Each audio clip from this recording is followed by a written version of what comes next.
Magandang araw mga kayanita! Isang kwento po muli ang ibabahagi ko sa inyo na pinamagatang Mistaken Identity. Pero bago po tayo magpatuloy, ay pakilike po ng ating video at pakiclick na rin po ng subscribe button. Ganun din po ang bell icon para lagi kayong updated sa mga parating ko pang uploads.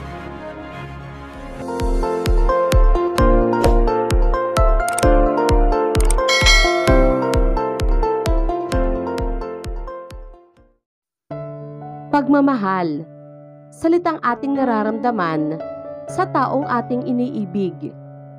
Binibigyan tayo nito ng kakaibang saya, ligaya, at kung minsan ay lungkot at pighati. Pero sa bandang huli, nananaig pa rin sa ating mga puso ang ating nararamdaman sa taong ating minamahal at nagkakaroon ito ng katuparan na humahantong sa habang buhay na kaligayahan. Bumaba mula sa itim niyang sports car si Alan. Malakas at maingay ang puwersa ng pabalya niyang isara ang pinto ng sasakyan. Halos lamunin ng malalaki niyang hakbang ang distansya mula sa mainit na parking lot patungo sa labi ng hospital. Nag-uunahan ang tibok ng puso sa loob ng kanyang dibdib. Ang ingay niyon ang tangi niyang naririnig. Takot na takot siya. At ang takot na iyon ay naglalagay ng bikig sa lalamunan niya. Nagpapalamig ng pawis sa kanyang mga palad. Saan ang room na Althea Madrigal? Tanong niya, sabay hubad sa itim niyang sunglass. Nakita marahil nito ang matinding pag-aalalang nararamdaman niya. Mabilis itong sinulyapan ang logbook na nakabukas sa harapan nito. Si Miss Madrigal, sir? Nasa ICU pa ho. Hindi pa siya pwedeng tumanggap ng bisita. Pero pwede niyo nang kausapin ang doktor niya, si Dr. Viner. Naghihintay nga ho siya ng kamag-anak ng pasyente. Galing pa po ba kayo ng probinsya, sir? Tanong ng nurse na nasa information. Galing siya sa malayo, hindi sa probinsya. Pero hindi ito ang tamang oras para sa paliwanagan. Saan ko matatagpuan si Dr. Viner? Tanong ni Alan sa nurse. May ongoing pa ho siyang operation. Pero I expect na makakalabas na siya after a few minutes. Maghintay muna kayo sa waiting lounge sa second floor, sir. Tinawagan na po namin ang employer ni Miss Madrigal. Siya ang nagbantay kagabi hanggang ngayon. Pero umalis na siya an hour ago. Hindi na kayo nagkitang dalawa, sir. Mahabang salaysay ng nurse. Bahagya siyang tumango. Kilala niya sa pangalan ang employer ni Althea. Si Attorney Jeffrey Garcia mismo ang tumawag sa San Clemente para ipaalam ang tungkol sa aksidente ni Althea. Siya naman na nagkataong nasa Taiwan nang tumawag siya sa bahay para mangumusta. Nawindang siya sa narinig na aksidente.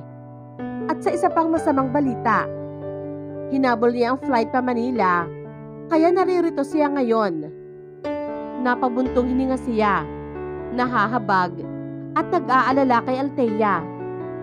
Papaano nangyaring nagkasabay pa ang dalawang trahedya sa buhay ng kanyang kababata? Salamat, nurse. Sambit niyang tinatanaw na ang hagdanan. Tinalunto ng direksyon patungo roon. Inilang hakbang lang niya ang mga baitang ng hagdan. Nang marating ang second floor, agad niyang nilapitan ang ilang armchairs at isang mahabang sofa sa dulo ng koridor. May 3 taong nakaupo roon. Itinalaga niya ang sarili sa isang armchair at tahimik na naghintay. Tama ang sinabi ng nurse. Nakakailang minute pa lang siya sa waiting lounge nang lumapit ang isang may edad ng lalaking naka-white coat. Tumayo siya agad, kaya sa kanya napako ang naghahanap nitong mga mata. Dr. Viner? Paniniyak niya. Tumango ito.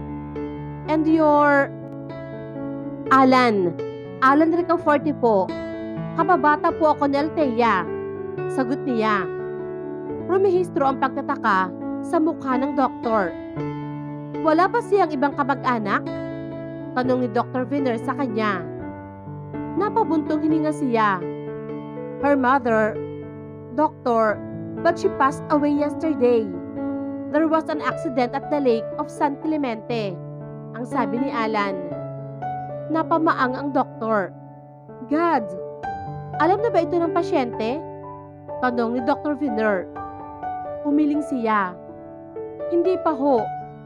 Hindi na ho nagkaroon ng pagkakataon na ipaalam ito sa kanya bago siya na aksidente, sabi ni Alan.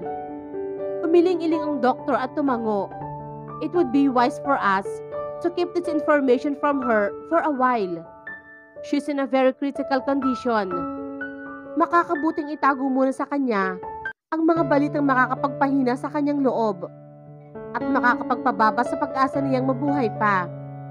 I suppose, you know na hindi pa siya nagigising from coma, sabi ni Dr. Viner. Nagdilim ang mukha ng binata. I was praying that on my way, putol na sabi ni Alan. Malungkot na umiling ang doktor. Hindi pa. We're hoping of course. Malusog ang pangangatawa ni Miss Madrigal. Though, hindi pa natin alam ang kanyang eksaktong emotional and psychological state. At least, hindi natin masasabing napakababa niyon dahil hindi pa niya nalalaman ang tungkol sa kanyang ina. Come, pwede mo siyang makita sa ICU. Pero sa labas lang, ipapaliwanag ko sa iyo ang lagay niya on the way, sabi ni Dr. Viner. Habang nakasilip sa salaming nasa pinto ng ICU, hindi halos niya mapaniwalaang ang babaeng nakaratay sa puting kama, nakakabitan ng iba't ibang klaseng tubo at nasusuotan ng oxygen mask, nalalapatan ng puting benda sa ulo at mga braso. Hindi niya gustong isipin kung ano ang mahabang bulky spot na iyon na nakukumutan sa paa nito ay ang kababata niya, ang pinakamamahal niyang Celtea. Ang matinding awang nararamdaman niya ay parang kamay na pumipisil sa kanyang dibdib at hindi siya makahinga.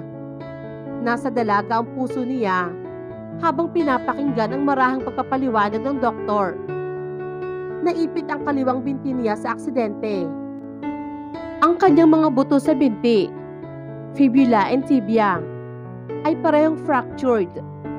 Pero nagawa naming i-restore ang mga iyon sa pamamagitan ng cast. Ang kanyang mga muscle tissues, damage. Ang ligament, damage. Nerves, we still have to see. Simulang pagpapaliwanag ng doktor. Pero thank the Lord, we don't think everything's irremediable. Magagawan pa ng paraan. Pero medyo mahirap. Nasa pasyente iyon. Patuloy na pagpapaliwanag ni Dr. Viner. Kung magiging pasensyosa siya at gagawin niya ang lahat ng nararapat, malaki ang posibilidad na makalakad pa siya. Kasama ang panalangin of course at ang recovery niya from coma, sabi mulit ng doktor. Maingay na napalunok si Alan. May malaki siyang bukol sa sentido. May open wound sa noo dahil sa pagkakaumpog niya sa windshield. Pero hindi naman grabe ang damage sa skull. May concussions, may mga pasasya sa katawan, particularly sa dibdib, nang humataw ang katawan niya sa manibela ng sasakyan. Pero fortunately, walang fracture sa ribcage niya. All in all, iyon ang lagay ni Miss Madrigal, sabi ni Dr. Viner. Pwede ho ba akong pumasok sa loob, Doc? Tanong ni Alan na may bikig sa lalamunan. Mag-iingat ho ako. Gusto ko lang hong mahawakan ang kamay ng kababata ko, sabi ulit ni Alan. Ilang sandali siya nitong tinitigan. Maaari, since ikaw ang pinakamalapit na taong maaasahan ni Miss Madrigal ngayon. Sige, mamaya, pwede na siyang ilipat ng silid dahil stabilized na naman ang physical condition niya.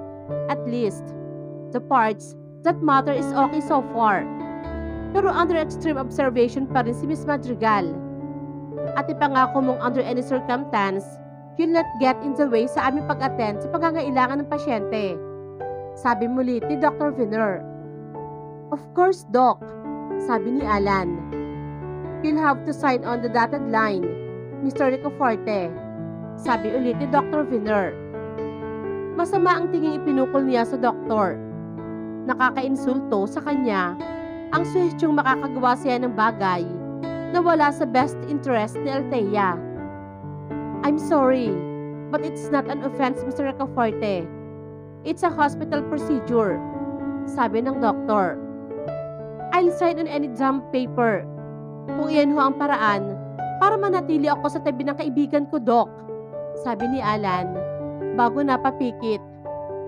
I'm sorry, Doc. It's just that I'm too worried about Althea. Muli siyang tumingin sa kababatang nasa loob ng silid. Inilapat niya ang bukas na palad sa salamin na para bang sa gayong paraan ay mahahawakan niya ito. Just do everything, Doc. Gawin niyo ang lahat ng paraan para mailigtas ang kaibigan ko, sabi muli ni Alan. I understand how you feel, Mr. Ricoforte. Narinig niyang sabi ng doktor na nakikisimpatya ang tinig. Bahagya na siyang napangiti. No, you don't know how I feel. Nobody knows how I really feel, sabi ng isip ni Alan. Pakiramdam na Althea ay lumalungi siya sa isang napakalawak na whirlpool. Pero hindi naman siya nababasa. Para siyang lumilipad sa kalawakan. Pero wala siyang nakikitang lupa sa ibaba o kahit langit sa itaas.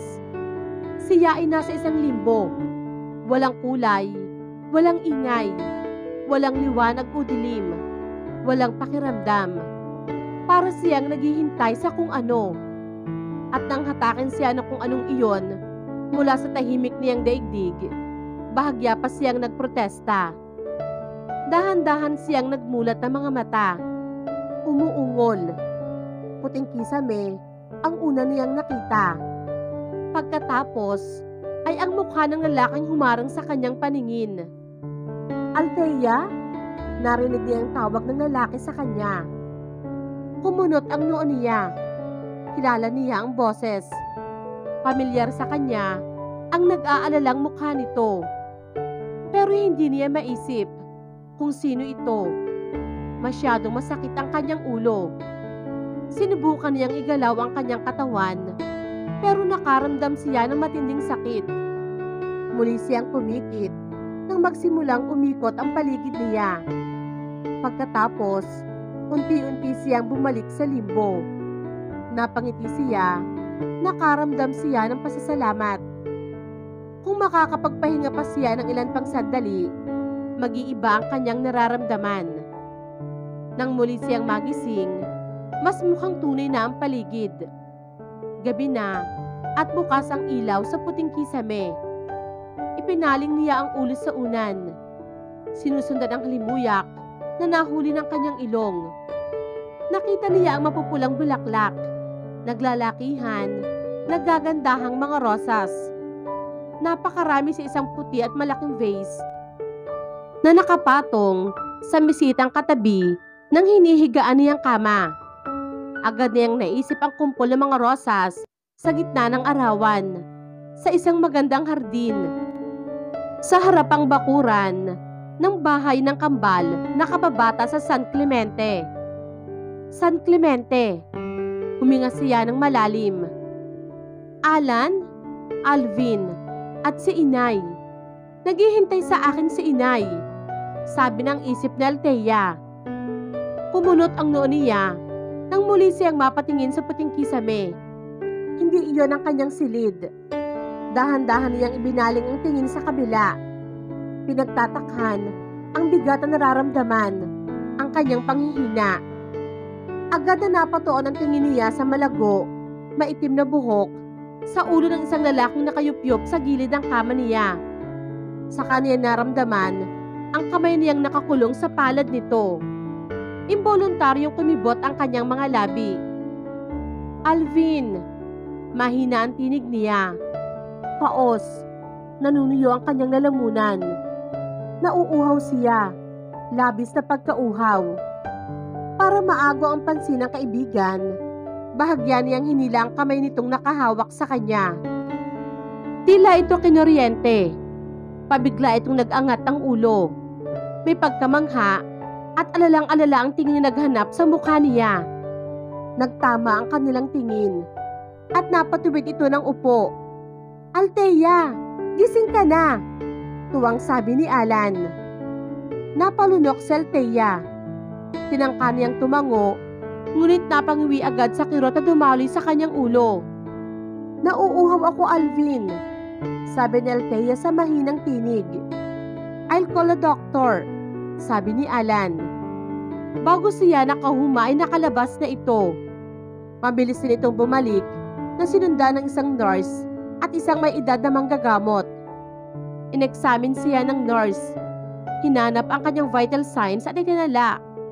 Bago binigyan ng daanan ng doktor na makalapit sa kanya. By this time, alam na niyang nasa ospital siya. By this time, naalala na niya ang nangyaring aksidente. Hinanap ng tingin niya ang kababata. At nang makitang nakatayo ito sa isang tabi, naglubag ang loob niya. Hindi siya pababayaan ni Alvin. "Well, Miss Madrigal, we were really worried. Salamat sa Diyos at nagising ka na," sabi ng doktor. Naguluhan siya agad. "Nagising? You were in coma in the last 18 hours. Naalala mo ba ang aksidente?" Tanong ng doktor. Binasa niya ng dila ang nanunuyong labi. "Yes, Doc. Sa EDSA. Nabunggo ako ng sasakyan. Nawala na ako ng malay. At ang laki ang mga mata niya nang maalaala ang matinding sakit na umagaw sa kanyang ulirat. Nahihintakutan, automatic ang bumagsak ang tingin niya sa kanyang mga paa. May takip iyong kumot hanggang baywang, ngunit hindi maikakaila ang mahabang bagay na bumubukol kung saan na dapat nakalagay ang kanyang kaliwang paa. Nadama niya ang pagkamanhid sa parteng iyon ng kanyang katawan. "Is that a cast, Doc?" Naaalarma niyang tanong sa doktor. Tumango ang doktor. "Yes, naipit ang binti mo at kinailangan naming i-cast para mag-heal ang fractured bones mo. May benda ka rin sa noo dahil sa tinamumong sugat sa parteng iyon ng katawan mo," paliwanag sa kanya ng doktor. "Can I have something to drink, please?" Pagsusumamo niya. Lumapit ang isang paa para alalayan siyang maupo. Dinagdagan nito ng unan sa kanyang likod para masandalan niya. Saka siya pinainom ng tubig. Ilang sandali ang nagdaan.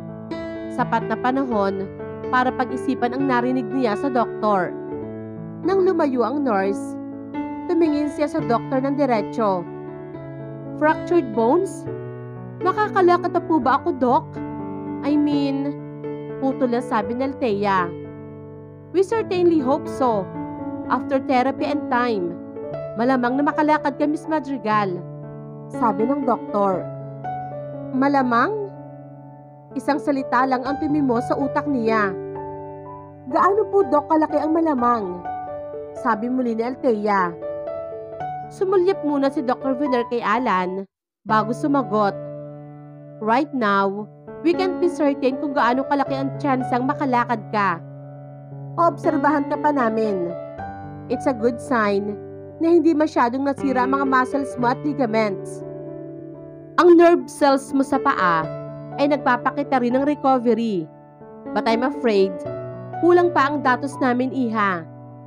Alam kong napakahirap ang maghintay, pero malalaman din natin ang resulta in a few days," paliwanag ni Dr. Viner.